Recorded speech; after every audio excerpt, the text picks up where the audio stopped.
Сіздерме, менің аты жөнім Ережепова Гузельхан Тажировна. Менің ұлтым лезгинка.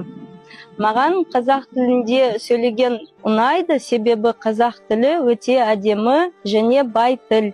Және менің ойымша, мен қазақ тілінде бар ойымды жеткізе аламын деп ойлаймын.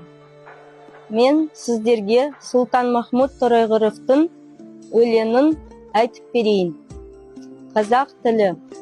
Сүйемін туған тілді анам тілін, бесікте жатқанымда берген білім.